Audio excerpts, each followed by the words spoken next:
I sold everything I owned back in Canada. My house, my truck, 30 years of memories.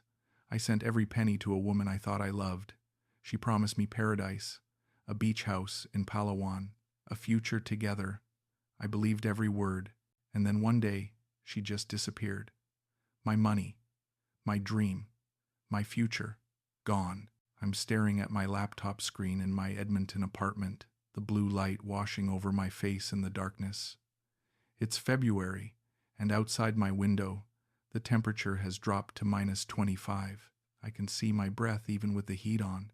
I'm scrolling through Facebook like I do every night now, looking at other people's lives, other people's happiness, feeling like a ghost watching the world move on without me. I'm 64 years old, divorced for 6 years. My kids are grown and living their own lives in Toronto and Vancouver. They call on my birthday and Christmas, sometimes Easter. My ex-wife remarried 3 years ago to a dentist named Tom. I saw the photos. She looked happy. Happier than she ever looked with me. My job as a logistics coordinator disappeared during the pandemic. The company downsized. I took early retirement. Now I live off savings and a small pension, sitting in this one-bedroom apartment, watching my life shrink smaller every day. Then I see her post. A photo of a sunset over crystal clear water.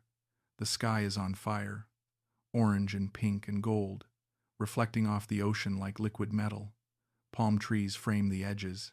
The caption reads, "Paradise exists. You just have to find it." Her name is Jolina. I click on her profile. She's 27, Filipino, lives in Palawan. She has photos of beaches, of her family, of small village streets and children playing. She looks real, not like those obviously fake profiles, not like someone trying to be something they're not. And then I see the notification. She's messaged me. My heart actually jumps. I can't remember the last time that happened. I open it. "Hi, I saw your travel photos from Alaska. They're beautiful. Have you been to many places?" I stare at those words for a full minute. Someone reached out to me. Someone saw something I did and thought it was worth commenting on.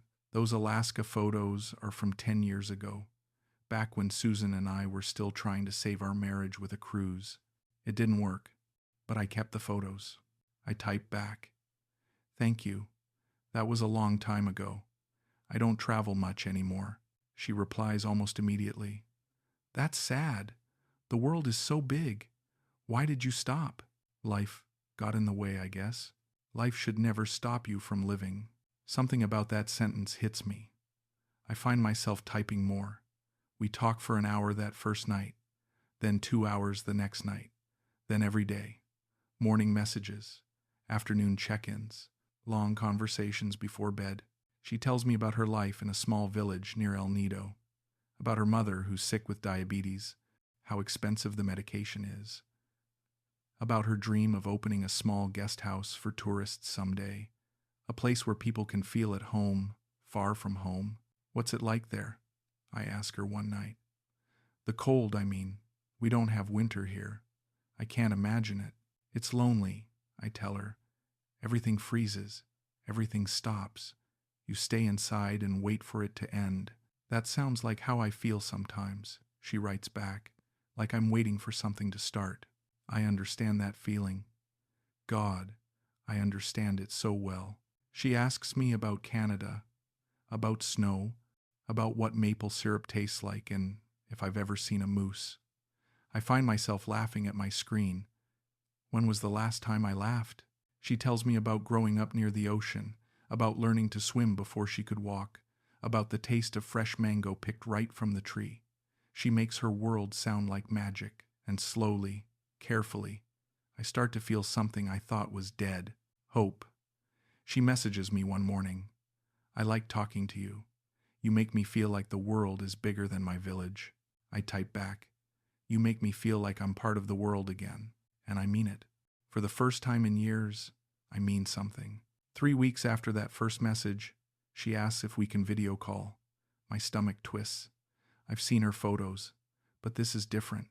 This is real. I spend 20 minutes trying to find a good angle for my laptop camera, adjusting the light, checking my hair.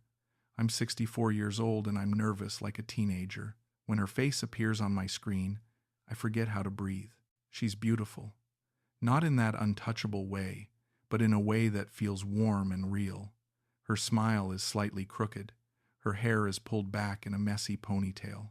She's sitting outside, and I can see chickens pecking around in the background, a small wooden house behind her, laundry hanging on a line. "Hi," she says, and her voice is softer than I expected, a little shy. "Can you see me okay?" "I can see you," I say, and my voice sounds strange to my own ears. "You're even more beautiful than your photos." She laughs and looks down, embarrassed. "You don't have to say that. I'm not just saying it." A little girl runs past the camera, maybe 5 years old, chasing a chicken. Jolina reaches out and catches her, pulling her into frame. "This is my niece, Maya. Say hi to my friend." The little girl waves at me, then giggles and runs off. Something about that moment, that simple, unguarded moment, makes everything feel real. This isn't some carefully staged setup. This is her actual life. "Your village looks beautiful," I tell her. "It's simple," she says. "Not like Canada. We don't have much here, but it's home." We talk for 2 hours that first call. She shows me around her house, the small kitchen, the room she shares with her younger sister. She introduces me to her mother, who waves from a chair in the corner, and I can see the woman is frail, tired. Jolina tells me her mother used to work in the rice fields before the diabetes got bad. "The medicine is expensive," she says quietly. "Sometimes we have to choose between that and food. But we manage. We always manage." "That shouldn't be a choice you have to make," I say. She shrugs. "It's life. Everyone here struggles, but we help each other. Family is everything." Later, when it's just us again, she asks me about my life. I tell her about the divorce, about feeling invisible, about how my kids have their own families now and I don't really fit anywhere anymore. "You're not invisible to me," she says softly. "I look forward to talking to you every day. It's the best part of my day." "Mine too," I admit. "More than you know." She tells me about her dream then. A small guest house near the beach. Nothing fancy, just a few rooms where tourists could stay and feel like they're part of the community, not just passing through. She's been saving, she tells me, but it's slow. Between her mother's medicine and her brother losing his job last year, there's never much left over. "It's probably just a dream," she says, looking away from the camera. "Dreams are expensive. Dreams don't have to stay dreams," I hear myself say. "Sometimes they just need someone to believe in them." She looks back at me, and there's something in her eyes. Hope, maybe. Or hunger. I can't tell the difference anymore. "I wish I could see your country someday," she says. "See the snow, see the mountains. But I know that's impossible for someone like me." "Nothing's impossible," I tell her. "Maybe someday." "You're a dreamer," she says, smiling. "I like that about you." After we hang up, I sit in the dark for a long time. I can still see her face in my mind. That smile, that crooked, genuine smile. I wonder what it would be like to hold her, to be needed by someone again, to matter. I open my banking app and look at my savings. $350,000. Everything I have left from selling the house, from 30 years of working. What am I saving it for? To die alone in this apartment with nobody to remember me? What if I could help her? What if I could be the person who makes her dreams come true? Would that be so wrong? The next night she sends me a link. It's a listing for a small property in Palawan, near Sabang Beach. The photos show a simple wooden house on stilts, palm trees, white sand, water so blue it looks fake. "What do you think?" she asks. I know it's silly to even look. Why is it silly? Because I could never afford it. It's just nice to dream. I click through all the photos. The house needs work. The roof has gaps. The stairs look unstable. But the location, my God, the location is paradise. I can picture myself there. I can picture us there. How much are they asking? I type. 2.5 million pesos, about 60,000 Canadian dollars. I stare at that number. 60,000. That's most of my liquid savings. But what's money for if not to build something, if not to finally live? What if we did it? I write. Did what? Bought it. Fixed it up. Made your guest house dream real. There's a long pause. Then, you're joking. I'm not joking. That's too much. I could never ask you for that. You're not asking. I'm offering. We'd be partners. We'd build this together. Another long pause. Then my phone rings. It's her. Video calling. When I answer, I can see she's been crying. You don't know what you're saying, she says. That's so much money. Why would you do that for me? Because for the first time in 6 years, I have something to look forward to. Because I'm tired of just existing. Because maybe we could build something beautiful together. She covers her face with her hands. I can hear her crying. I don't know what to say. Say yes. She looks at me through her fingers. What if it doesn't work? What if you lose everything? What if it does work? What if we're happy? She wipes her eyes. You really mean this. I really mean this. Over the next week, we plan everything. She sends me more listings. We narrow it down to 3 properties. We research renovation costs, business permits, licensing requirements. She has a cousin who's a contractor who can do the work cheap. She knows a woman in the village who does laundry for hotels who could work for us. It's all falling into place like fate, like this was always supposed to happen. I contact a realtor in Palawan through email.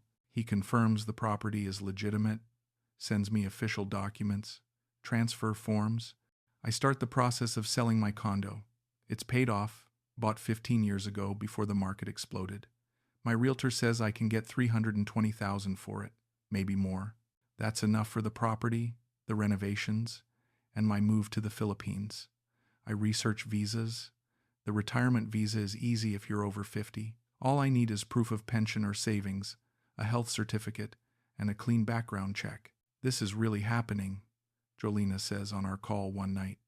She's smiling, but I can see fear in her eyes too. I can't believe this is really happening.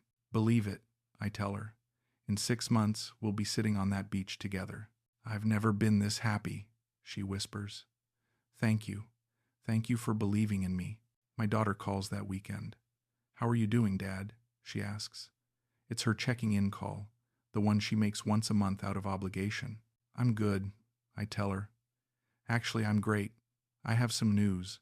I tell her about Jolina, about the plan, about the guest house. The line goes quiet. Dad, she finally says, her voice tight. You just met this woman online. You've never even seen her in person. We video call every day. That's not the same thing. You don't know her. I know her better than I knew your mother after 6 months of dating. This is different, and you know it. Dad, please, think about this. You're selling your home for someone you met on Facebook. I'm selling my home to start a new life. You're 64 years old. What if this goes wrong? What if she's not who you think she is? What if she is? What if I finally get to be happy again? Would that be so terrible? She sighs. I just don't want you to get hurt. I've already been hurt. I've spent 6 years hurting. This is my chance to stop. We don't talk again after that. I know she thinks I'm being stupid. Maybe I am. But I'd rather be a stupid man with hope than a smart man with nothing. My condo sells in early April. $320,000 after all the fees and taxes.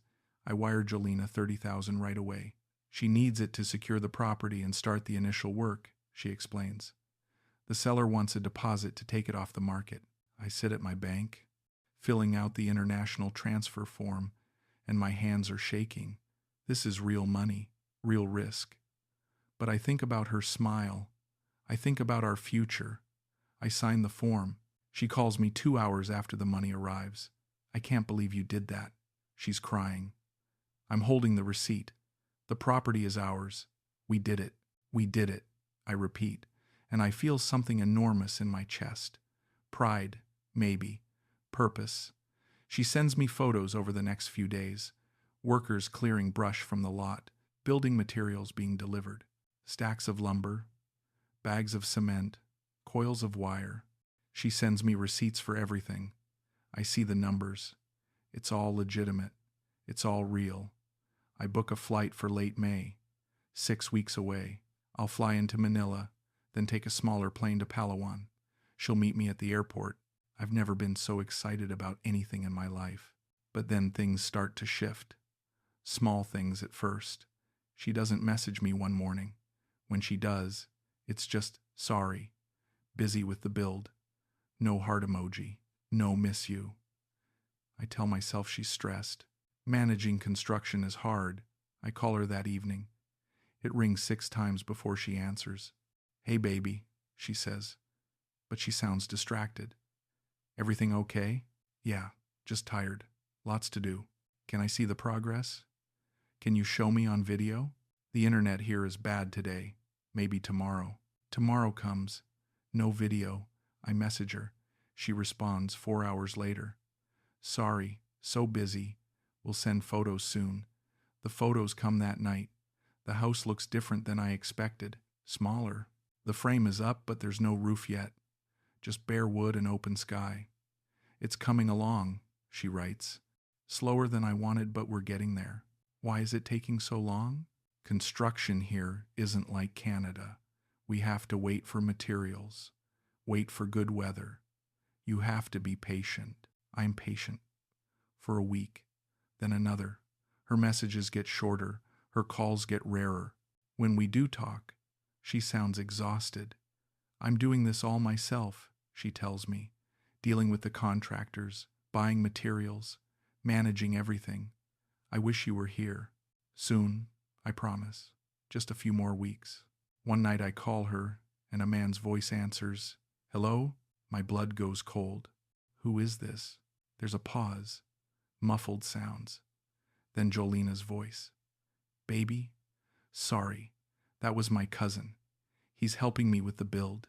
Why does your cousin have your phone? Mine died. I'm using his today. The screen broke when I dropped it at the site. You didn't tell me. Your phone broke. I'm telling you now. Why are you being like this? Being like what? Suspicious. Like you don't trust me. I do trust you. Then stop questioning everything. I'm working so hard for us and you're making me feel bad about it. I back down immediately. I'm sorry. You're right. I'm just stressed. I want everything to be perfect. It will be perfect. When you get here, you'll see. Everything is going to be perfect. But when I hang up, I can't shake the tightness in my chest. Something felt off. The way she turned it around on me. The way that man sounded in the background. Too comfortable, too familiar. I tell myself I'm being paranoid. She's working hard. She's under pressure. Of course she's stressed. Of course things aren't moving as fast as we hoped. This is a third world country, not Canada. I need to be more understanding. I open my laptop and look at the photos she's sent. I zoom in on the details, trying to see progress, trying to see our future taking shape. It's there. It has to be there. I've come too far to doubt now. The money from my condo clears on April 23rd, $320,000 sitting in my account. I move everything except $50,000 into my international transfer account. That $50,000 is for my flight, my visa application, emergency money once I land. The rest, $270,000, belongs to our future. I wire it to Jolina in 3 transfers over 10 days, $80,000, then $90,000, then the final $100,000. Each time I hit send, I feel lighter and heavier at the same time. Lighter because I'm cutting ties with my old life. Heavier because this is it. There's no going back from this. After the final transfer, she calls me crying. I can't believe you did this. I can't believe you trust me this much. I love you, I tell her. It's the first time I've said it out loud. I'm all in. We're doing this together. I love you too, she whispers. I can't wait for you to get here. Just a few more weeks. She sends me new photos. The house has a roof now. The walls are up. It looks more complete, but something about it still feels off. It's smaller than I pictured. The windows aren't where they should be. The porch looks crooked. It's almost done, she writes. Just finishing touches now. Can we do a video tour? The internet is still bad. Once you're here, I'll show you everything in person. It'll be better that way. a surprise. I want to push. I want to demand to see it. But I don't want to fight. I don't want her to think I don't trust her. So I say, okay. I say I can wait. I book my final flight, May 27th, 3 weeks away. I tell my daughter. She doesn't answer my call. I leave a message. I'm leaving at the end of the month. I know you don't approve. But this is my life. This is my choice. I hope you can understand someday. She texts me back that night. Dad, please don't do this. Please. It's not too late to change your mind. I don't respond. I pack everything I own into 6 boxes and a suitcase. I donate my furniture. I cancel my utilities. I say goodbye to the one friend from work who still checks on me. Moving to the Philippines, I tell him. Starting over. He looks at me like I've lost my mind. Maybe I have. Maybe this is what losing your mind feels like. It feels like hope. It's May 18th, 9 days before my flight. I wake up and message Jolina like I do every morning. Good morning, beautiful. Can't wait to see you soon.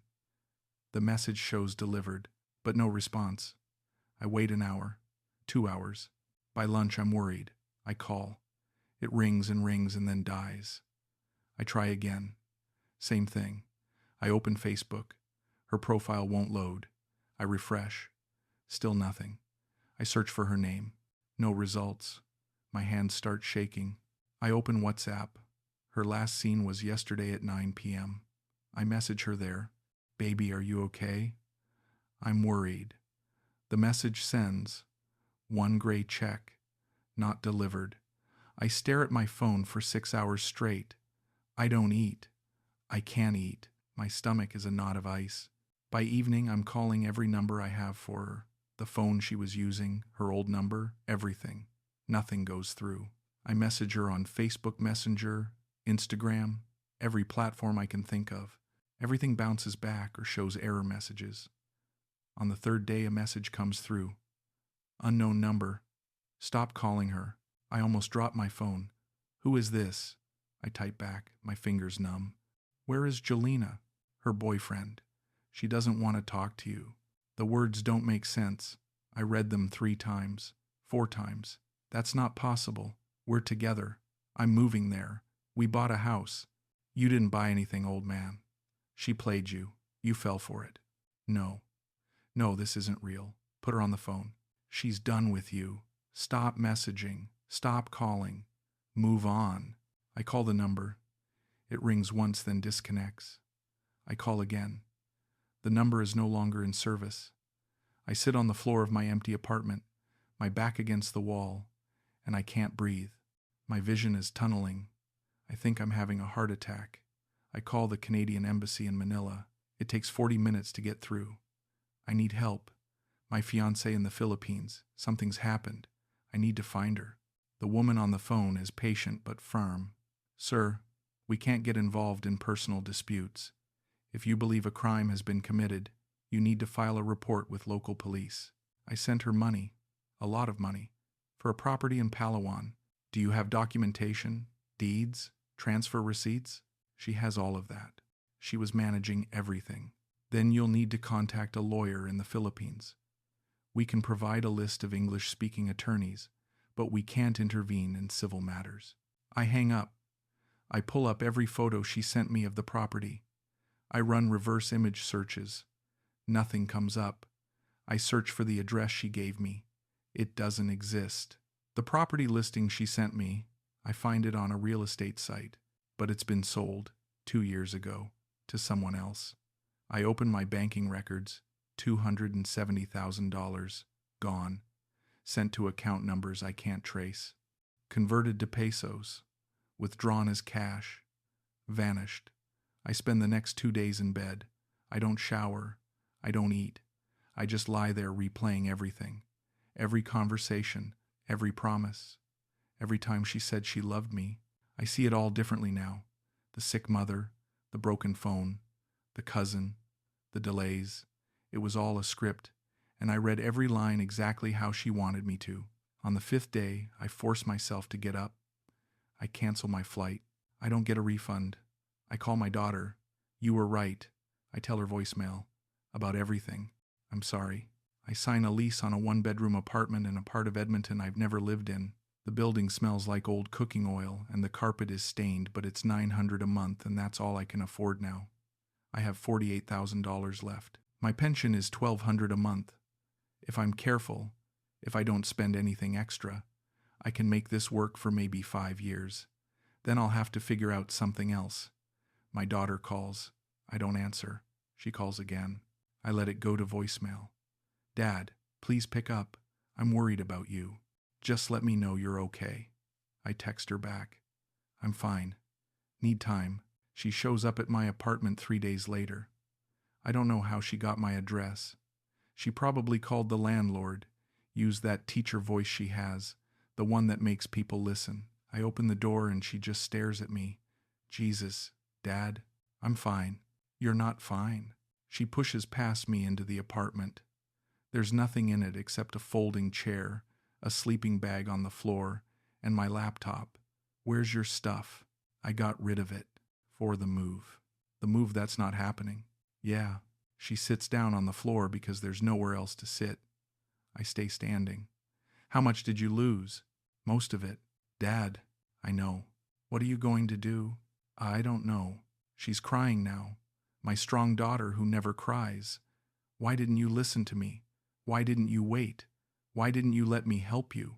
Because I wanted it to be real so badly that I made it real in my head. Because I was lonely and stupid and desperate. You're not stupid. I gave $300,000 to a woman I never met in person. What else do you call that? She doesn't have an answer for that. She stays for an hour, helps me unpack the few boxes I have left. Before she leaves, she hugs me and I can't remember the last time she did that. I love you, Dad.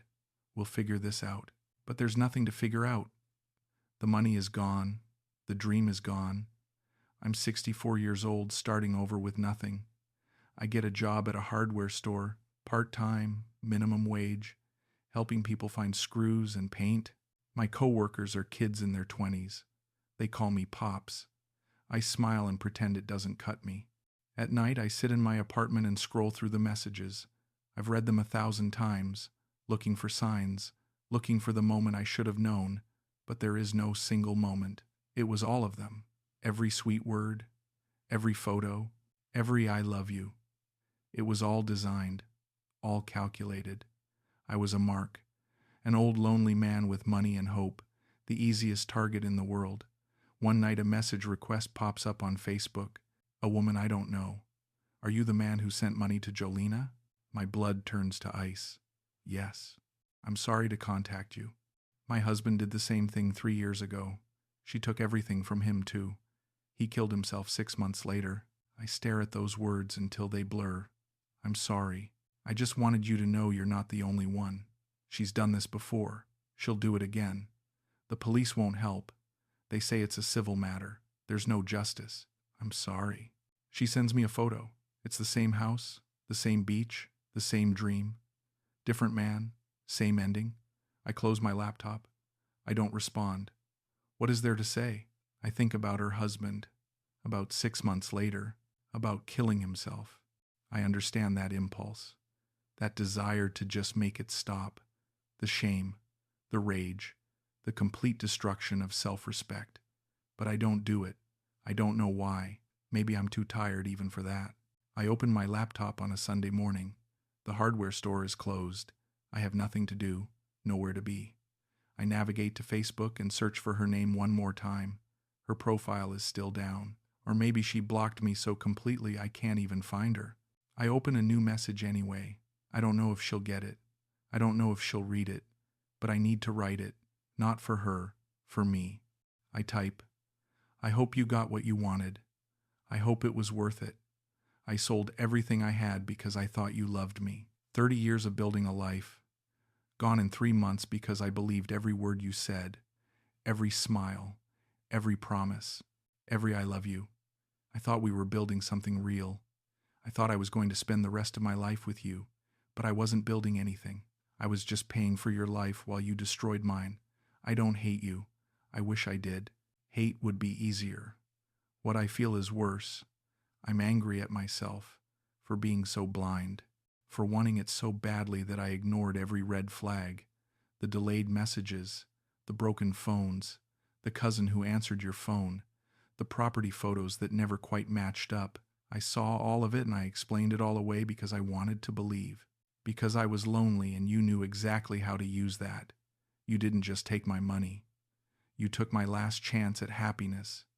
You took my dignity. You took my ability to trust. You took the part of me that still believed good things could happen. And I'll never forgive myself for giving you that power. I hope you're happy with your boyfriend. I hope the money lasts. I hope you sleep well at night. I hope you never have to feel what I feel right now. Because if you did, if you felt even a fraction of this, you'd never be able to do this to another person. Goodbye, Jolina. I hope I never hear your name again. I read it 3 times. Then, I hit send. The message shows delivered. She doesn't respond. I didn't expect her to. I sit there for a long time staring at the screen. Then I delete the conversation. Delete every photo. Delete every message thread on every platform. Delete her contact information. Delete everything. It doesn't make me feel better. But it's something. It's the only control I have left. That night I dream about the beach, the house, the sunset. But in the dream, it's empty. Just a wooden frame on sand with no walls, no roof, no future. Just wind blowing through the gaps and waves washing away the foundation. I wake up at 3 a.m. and I'm crying. I haven't cried once through this whole thing, but now I can't stop. I cry for the man I was 6 months ago, for the hope I had, for the future I believed in. I cry for being stupid enough to fall for it, for being desperate enough to ignore reality. I cry because I'm 64 years old and I have to start completely over, and I don't know if I have the strength. It's September now. 4 months since everything fell apart. I'm still working at the hardware store. I got promoted to full-time. It pays $17 an hour. I've learned where everything is, learned how to cut keys and mix paint. The customers are mostly contractors and DIY weekend warriors. Some of them are nice. Some treat me like I'm invisible. It doesn't matter much anymore. My daughter visits every other weekend. We don't talk about what happened unless I bring it up, which I don't. She brings groceries sometimes. Tries to slip me $100 here and there. I tell her I don't need it. She leaves it on the counter anyway. My son called last month, first time in a year. He heard what happened through his sister. Dad, I'm sorry. If you need anything. I'm okay, I told him. Are you? I didn't have an answer for that. I've been going to a support group for financial abuse victims. It's held in the basement of a church on Tuesday nights. There are 7 of us. All ages, all stories. A woman who sent $50,000 to a romance scammer in Nigeria. A man who lost his retirement to a crypto scheme his online girlfriend convinced him was legitimate. An elderly woman who gave her credit card information to someone claiming to be from Microsoft. We don't judge each other. We're all too tired for judgment. Mostly we just sit there and acknowledge that it happened, that we're not alone, that we're trying to survive. I still think about Jolina every day. I can't help it. I wonder if she thinks about me at all. If she feels any guilt. If she's doing it to someone else right now. Probably. The woman who messaged me said Jolina had done this before. She'll do it again. That's what these people do. They find lonely people and they sell them hope. And hope is the most expensive thing in the world. I'm 64 years old. I rent a 1-bedroom apartment that smells like someone else's cooking. I work in a hardware store. I have $42,000 in savings. I lost more than money. I lost faith in my own judgment, lost the ability to trust my instincts, lost the version of myself that still believed in second chances. I don't know if I'll ever get that back. Some days are okay. I go to work. I help customers. I come home. I watch TV. I go to sleep. Some days are harder. I see couples at the store shopping together, planning projects, building their futures. I see elderly men with their wives, men my age who didn't lose everything chasing a fantasy. Those days I come home and I sit in the dark and I feel the weight of it all, the shame, the loneliness, the knowledge that I did this to myself. But I'm still here. That has to count for something. I'm still breathing, still working, still trying. My daughter tells me I'm strong. I don't feel strong. I feel broken. But maybe being broken and still showing up every day is its own kind of strength. Maybe survival is enough. I don't know if I'll ever fall in love again. I don't know if I'll ever trust anyone again. I don't know if the next 30 years will be anything more than just existing, waiting to die. But I do know this. I won't make the same mistake twice. I won't give everything to someone who gives nothing back. I won't ignore red flags because hope is more comfortable than reality. I won't let loneliness make my decisions anymore. The hardware store closes in 10 minutes. After work, I'll go home, heat up a frozen dinner, maybe call my daughter, maybe watch a movie. Tomorrow, I'll get up and do it again. That's my life now. It's not the life I dreamed of on that beach in Palawan. It's not paradise, but it's real. And maybe that's all I get. Maybe that's enough.